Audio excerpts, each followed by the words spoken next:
Okay, I would like to show you the last two games and I continue with the surprises about this book because I found in fact that the inside cover can be opened and we can see even more world champions. Here we can see Lasker, Petrosian. This one here, oops, sorry, here, not this one, this one. He looks like Charles Darwin, but I think it must be Steinitz, okay? And of course I like Lasker. Okay, let's see. The last two games that I want to show you are about Anand. In one case is Anand rising, when he obviously becomes world champion.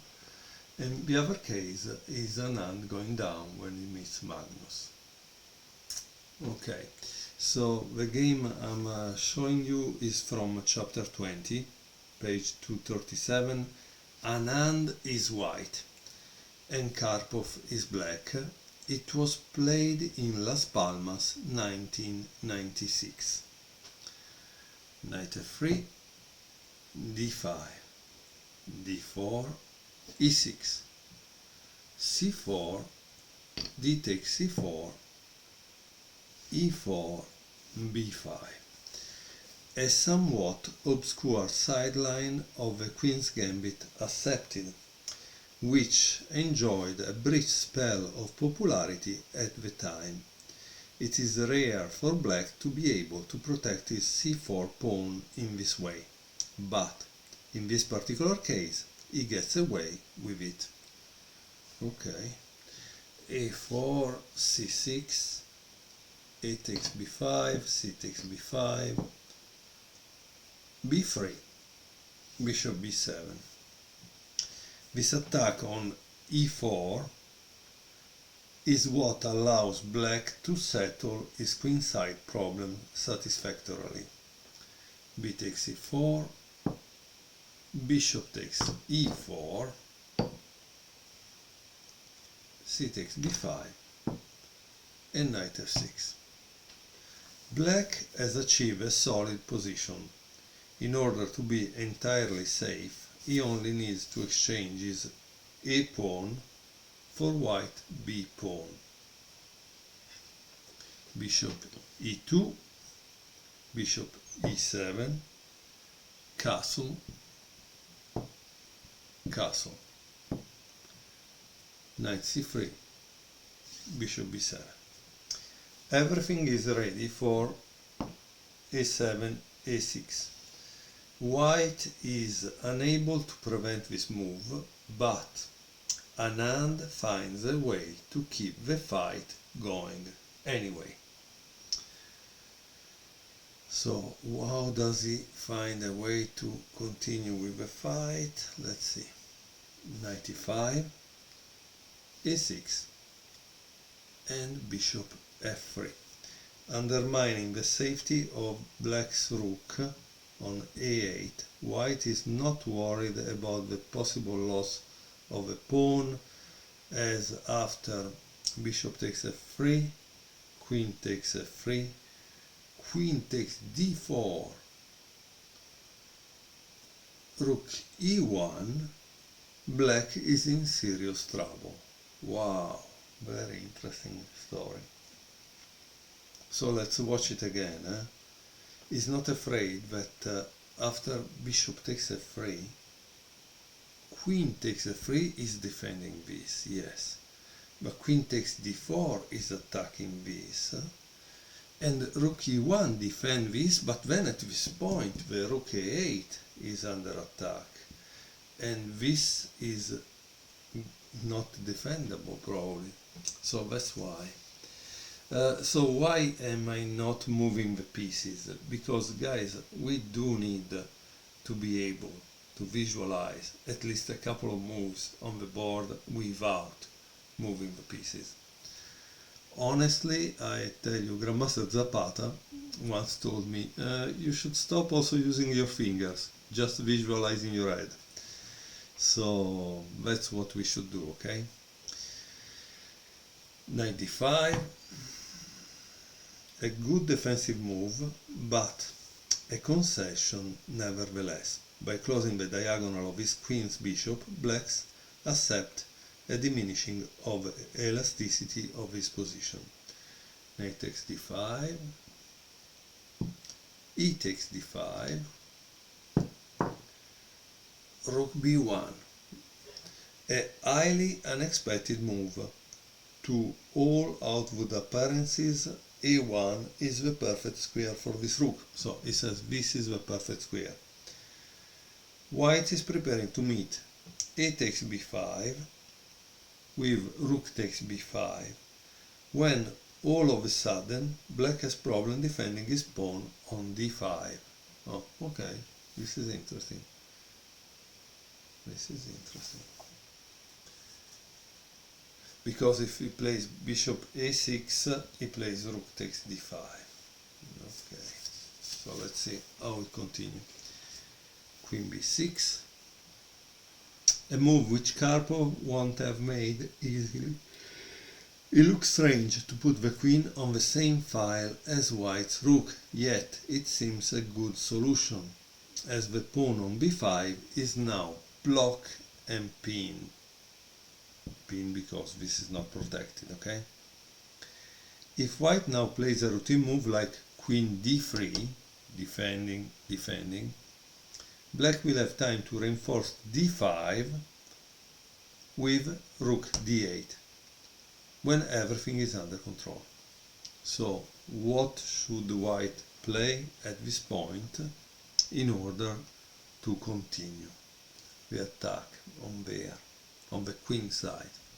Well, it seems the move is bishop e2. 3 moves ago, bishop e2, f3 was a strong move. Now bishop e3, e2 is what the position needs. To find a maneuver like this demands a flexible mind. To actually play it requires unswerving self-confidence as well. Yeah, practically, you see, at a certain point you need to understand what the position needs instead of thinking in dogmatic ways like, oh, I continue to move this bishop, this must not be good. No, it's the right move for this position. A takes b5, and here of course there are no useful alternatives. It says rook d8 plays badly because there is bishop d3, and let's see what happens. Okay, rook takes b5, queen c7, bishop f4, and bishop d6. It looks as if black has found a successful defensive setup. There is even a counter threat looming, f7, f6. But what does white play at this point? By the way, I'm sorry if I yawn sometimes, but it's 4:20 in the morning, okay? So I was sleepless and I tried to enjoy a little more this book that I would like to finish. Bishop d3. Instead of taking a step back, white keeps moving forward. Suddenly, it's not just the d5 pawn that is under a cloud, but black's entire king side as well. Seemingly out of nothing, nasty move like queen d1 h5 or d1 b1 attacking have materialized. So b1 would attack this and this at the same time, okay? Let's see what Karpov plays. Bishop a6.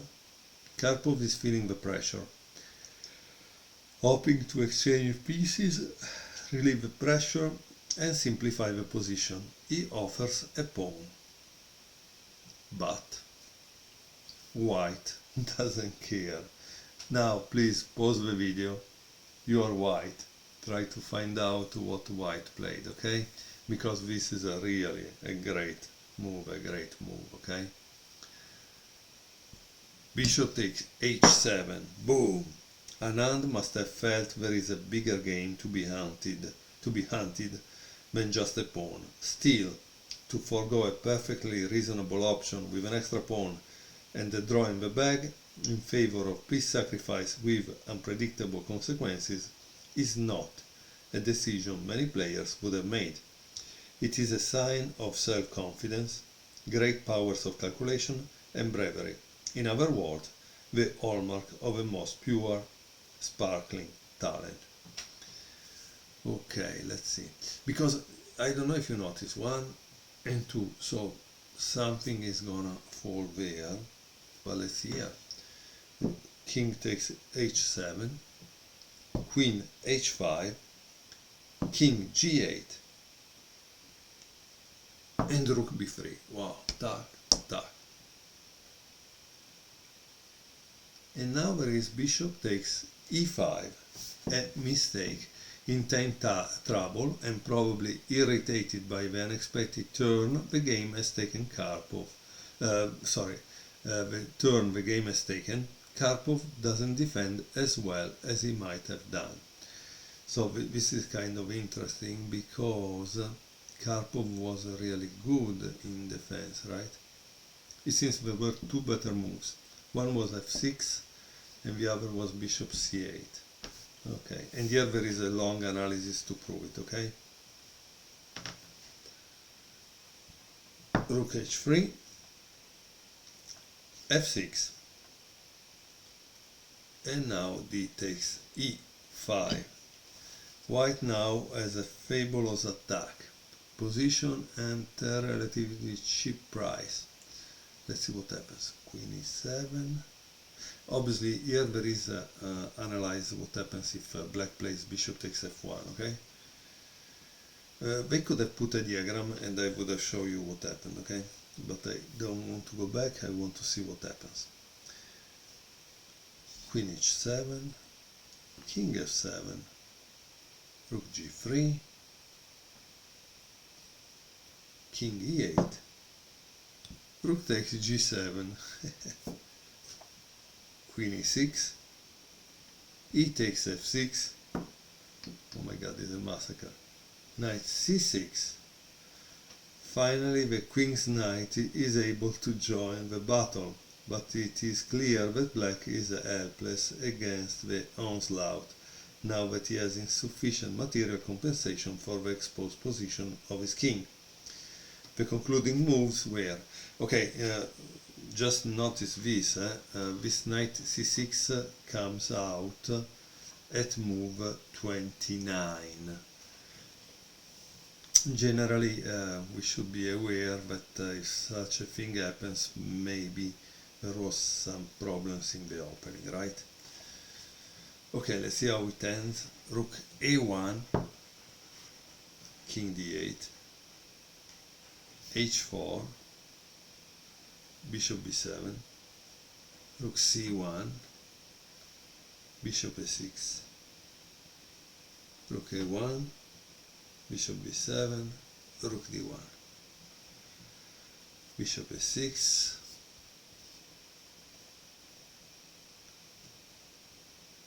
queen b1,